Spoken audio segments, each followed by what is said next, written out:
Fascist Awami লীগের প্রধান গণহত্যাকারী fascist Hasina লুকিয়ে থেকে ভিডিও বার্তার মাধ্যমে এদেশকে অস্থিতিশীল করার জন্য পায়তারা করছে। এ পতিত ফ্যাসিস্টের এই ক্ষমতা হয়নি জনগণের সামনে দাঁড়িয়ে আর কোন কথা বলে জনগণের সামনে ভোটের অধিকার নিয়ে কথা বলতে পারে। জনগণ আজ থেকে উঠেছে। আমরা দেখেছি আওয়ামী লীগকে বিগত 1 বছরে প্রায় 40,000 আওয়ামী লীগের নেতা কর্মীকে গ্রেফতার করা হয়েছে। তার মধ্যে প্রায় 35,000-এর মতো তাদেরকে আবার জামিনও দেওয়া হয়েছে। তাদেরকে ধরে নিয়ে জেলখানায় জামাই আদর করা হয়, আপ্যায়ন করা হয়, গায়ে হাত দেওয়া হয় না।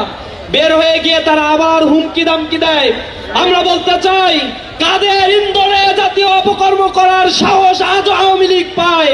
এখনো জুলাইয়ের শহীদের রক্ত কথা বলছে। সংগ্রামী উপস্থিতি, আপনারা লক্ষ্য করেছেন একটা রাজনৈতিক দল তাদের প্রধান নেতাদের মধ্য থেকে যখন কথা আসে যে আওয়ামী লীগের বিরুদ্ধে যত মামলা করা হয়েছে ক্ষমতায় গেলে তারা সকল মামলা নাকি উইথড্র করে নেবে। আমরা শঙ্কিত হয়েছি তারা ম্যান্ডেট নিয়ে ক্ষমতায় গেলে জুলাই সনদ তারা আসলেই বাস্তবায়ন করবে কিনা। আমরা শঙ্কিত রয়েছি গণভোটের রায়কে তোয়াক্কা করে আমার কোন ফ্যাসিজম তারা কায়েম করবে কিনা।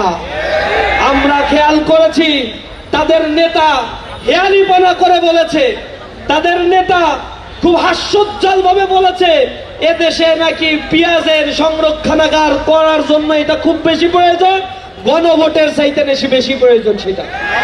তা আমরা তো বলি বাংলাদেশের জাতীয় নির্বাচনে প্রায় 2,995 কোটি টাকা বরাদ্দ দেওয়া হয়েছে। তো এই বরাদ্দের কি দরকার আছে? এই 3,000 কোটি টাকা এরা জনগণের মধ্যে এখনো পর্যন্ত বাংলাদেশে 30 লক্ষ বেকার আছে।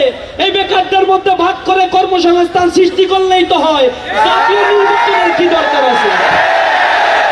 তারা তো ধরেই নিয়েছে তারা জুলাই সনদ মানে না, গণভোট মানে না, স্বাক্ষর করছে, এখন তারা নোট অফ ডিসেন্ট দিয়ে বসে আছে। তারা বাংলাদেশের সংবিধানের গুরুত্বপূর্ণ সংস্কার মানে না। তারা শুধু চায় একটা নির্বাচনের মধ্য দিয়ে ক্ষমতায় যাবে, ইতিমধ্যে যা লুটপাট করেছে তা দিয়ে কয়েক হাজার গণভোট করা সম্ভব। এই লুটতরাজ এইগুলোকে বৈধতা দেওয়ার জন্য তারা শুধুমাত্র তথাকথিত একটা নির্বাচনই চায়। জনগণ তাদের এই ফন্দি বুঝে গিয়েছে। আর জনগণ ফুঁসে উঠেছে, আওয়াজ তুলেছে, সর্বস্তরের জনতা কথা বলছে। আমার যা মনে হয় কিছুদিন পরে তারাই বলবে বাংলাদেশে ফেব্রুয়ারিতে নির্বাচনের কোনো অবস্থা নাই, আমরা নির্বাচন চাই না। তখন আবার জনগণ ফুঁসে উঠে নির্বাচনই করাবে, তখন তারা আবার বয়ান ছাড়বে আলুর দাম বেড়ে গিয়েছে, আলুর ক্ষেত্রে ভর্তুকি দিয়ে জাতীয় নির্বাচন দেওয়ার দরকার নেই পিছা। তারা যখন বুঝে নিবে যে তাদের ক্ষমতায় যাওয়ার কোনো স্কোপ নাই, সুযোগ নাই, জনগণের ম্যান্ডেটকে তারা আসলেই পছন্দ করে না। তারা চায় যত্রতত্র ক্ষমতা। তারা জনতাকে পছন্দ করলে জুলাই আন্দোলনে যারা শহীদ হয়েছে তাদের স্বীকৃতি দেয়া, আহতদের স্বীকৃতি দেওয়ার জন্য জুলাই সনদের ভিত্তি এই বাংলাদেশে আরো 1 বছর আগে দরকার ছিল। সেই আইনি ভিত্তির ক্ষেত্রে সবচেয়ে বড় প্রতিবন্ধকতা সৃষ্টি করেছে এই নব্য ফ্যাসিস্ট হয়ে ওঠার চেষ্টাকারী এই দলটি। আমরা তীব্র নিন্দা প্রতিবাদ জানিয়ে বলতে চাই, জনগণের পালস বোঝার চেষ্টা করুন, এখনো সময় আছে, বোঝার চেষ্টা করুন, নিকট অতীত থেকে শিক্ষা গ্রহণ করার চেষ্টা করুন, অন্যথায় ইতিহাসের রাস্তা করে আবার নিক্ষিপ্ত হবে। জনগণ জেগে উঠেছে, বাতাস বৈরি বইছে, আমাদেরকে তৈরি থাকতে হবে।